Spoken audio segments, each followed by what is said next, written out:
I will go with the 5th overall pick of the Wildcard Six Pack with the Buffalo Bills. I like Buffalo. I'm really high on Buffalo in this spot. I think you're a little higher on Indianapolis, so interested to hear your take on this. But I have Buffalo as a 7-point favorite in this game, and we should mention that there aren't a lot of major edges, I think, in terms of line value in the postseason. At least not as many as you usually get in the regular season with a wider slate of games. I just think the market's a little more efficient. But I do have this at 7. So taking Buffalo here at 6.5, and this is another team where I look at the two teams and how they're playing down the stretch. And Buffalo closes out the year. The last 10 weeks, the only game they lose is that Hail Mary game to Arizona. So earlier in the year, my criticism of Buffalo was, hey, they're playing great, but it was coming against a shaky schedule, and that's true of a lot of teams.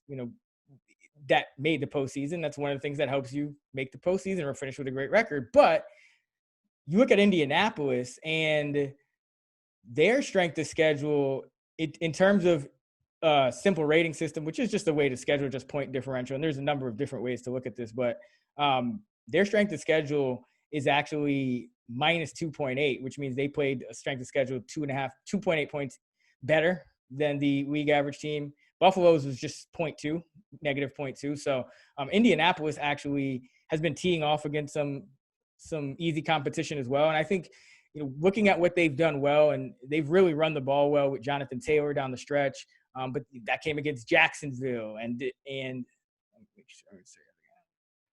okay, yeah. But that came mostly against Jacksonville, Houston, the Raiders, a second game against Houston, and then the Green Bay Packers and the Titans before that. They closed the year pretty much playing all of the league's worst run defenses, outside of the game against Pittsburgh, which, of course, they get up big and end up blowing the lead, perhaps because they didn't run with as much efficiency late in that game, even though Taylor did have 2 touchdowns. He finished with 74 yards and 18 carries. I think this is a concern for Indianapolis because I do think that Buffalo can get them into kind of force them into a shootout.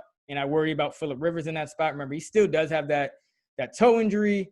He's going to get the ball out quick, but this Buffalo defense has been greatly improved. And so I just see kind of advantage of, let me say that again. I just see Buffalo as the better team in every facet at this point. Now, you look at their defense, and most people would point to Indianapolis and say, okay, Indy has the better defense. But if you look at the second half of the season, and a lot of this is to do with Buffalo getting healthier, Matt Milano returning was huge for them. But Buffalo, from weeks 10 to 17 in DVOA, number 6 against the pass, number 11 against the run, and run defense was an issue for them. But AJ, they've kind of done some things with their linebackers. Scheme-wise, I think you hit on a little earlier this year. So they're 6th against the pass, 11th against the run in the second half of the year. Indianapolis, 16th against the pass and 18th against the run. So Indianapolis calling card really being on defense worries me against, going against Buffalo, who obviously can put up points when Indianapolis is playing average defense over the second half of the year. A cornerback Rock Ya-Sin is not practicing, so that could be an issue. But then on the other side of the ball, Indianapolis without Anthony Costanzo, who had season-ending surgery at left tackle.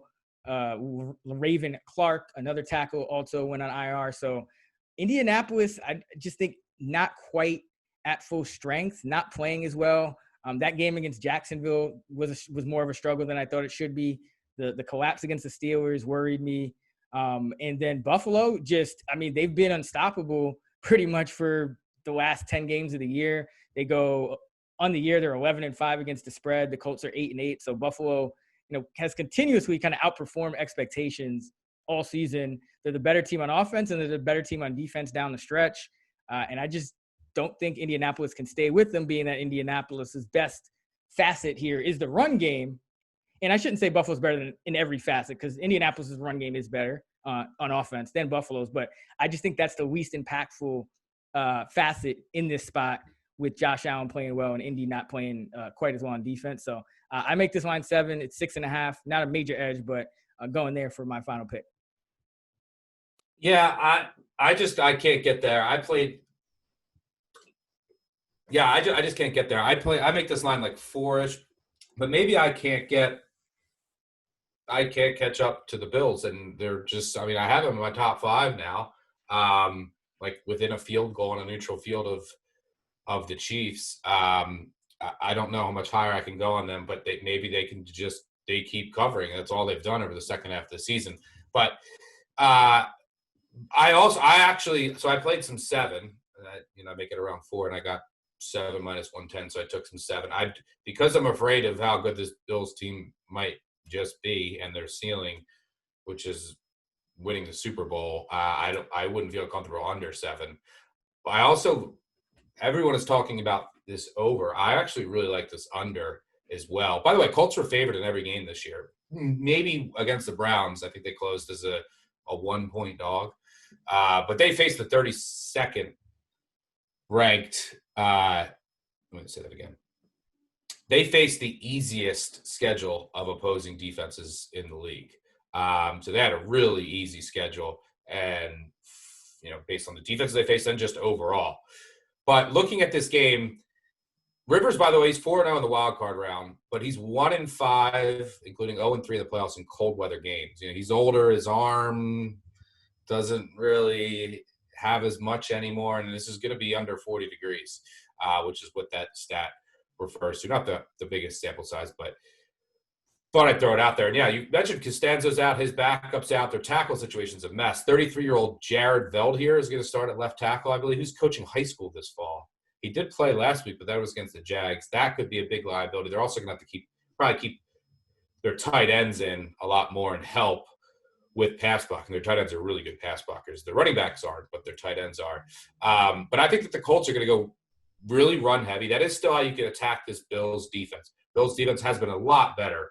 Basically, after the bye, they made some scheme changes. They got healthier, and it's all come together. Defense has been really good after the bye. But that's still how you can attack this team, because you're going to have Trey White on T.Y. Hilton, and then the rest of your pass catching options are a little underwhelming.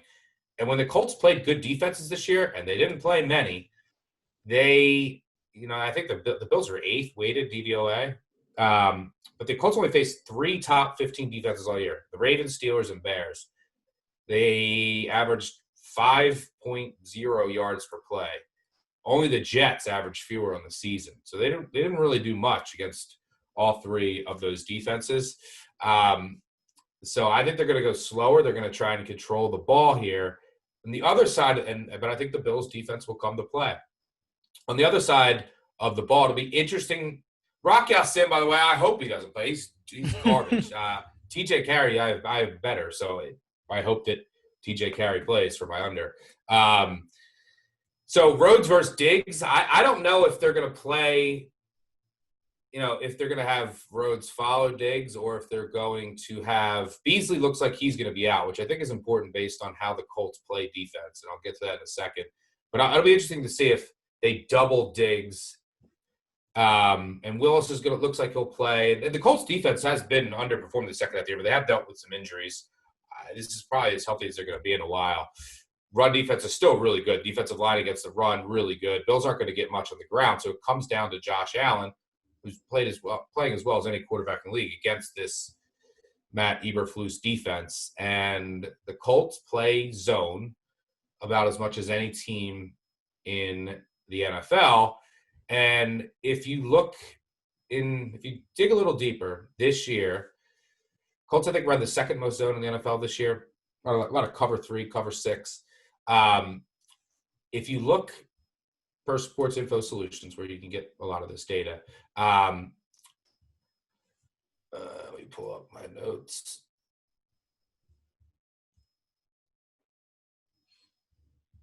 Okay, so Allen still struggles against zone defenses. And against cover 0, cover 1, cover 2 man underneath, he had, and that's it, 25 touchdowns, 2 interceptions. On target percentage is 77%. trailing only Bridgewater and Cousins. NFL passer rating of 126 when facing cover 0, cover 1, cover 2, ahead of Rodgers and Mahomes. And the Colts really don't play those coverages a lot. However, they've been a lot better when they have, which is really interesting. But I'll get to that in a sec. Now, against zone defenses, cover 2, regular cover 2, cover 3, cover 4, cover 6, Tampa 2, etc. He has 11 touchdowns and 8 interceptions. He's just not as good against zone defense. You can't really play man against this Bills offense because they're just going to take shots. This is a team that just wants to come out and throw the ball. You're not going to be able to cover Diggs, and John Brown is back healthy. And then you also have to worry about Allen's legs when you're playing man defense. And he'll burn you there. So the way to play this Bills offense is to run zone defense, and that's what the Colts specialize in. I'll be curious to see. I think they're going to go a ton of cover 3 because when they play out, basically the Colts have been – it's interesting. When they've been in like cover 2, cover 6, they haven't been that great this year. But when they've been in cover 3 and cover 1, they've been one of the best pass defenses in the NFL. And a quarterback rating of just like QBR of just 84. So but you can't really play cover 1 against this Bills offense. So I think they're going to go a ton of cover 3, and they've done it well all year. And I think that's going to cause Allen some problems and slow down this Bills offense just a bit. So I think it's a good matchup for the Colts defense if they play it how I think they're going to play it. And the other side, I think that the Colts offense is a little overrated. They played such an easy schedule, and against any defense of the Pulse they play, they didn't do much. I think the Bills defense can play here. So 7 is just too high for me. High backdoor risk too as well. If this game's a 10, 13-point game, Rivers can go down and the king of that gets you a touchdown. But I actually like this under, especially if you get 51, which is a key number. Yeah, I think that's a good point on the under, for all the reasons you mentioned. But yeah, I'm pretty confident in the Bills. I would say to everyone out there, this is the postseason. There are less games. If you don't bet a lot of money line, but you feel good about a team. I mean, the market is generally efficient. So if you do feel like, hey, I think the Bills are going to win, but maybe I don't know about the number. Same thing for the Steelers or any of the teams we really are talking about that are favorites.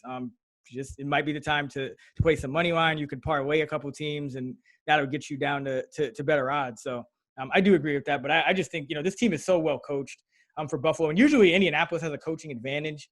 Now, overall, Frank Reich, I'm surprised to see that his against the spread record is only 24, 23, and 3 all time.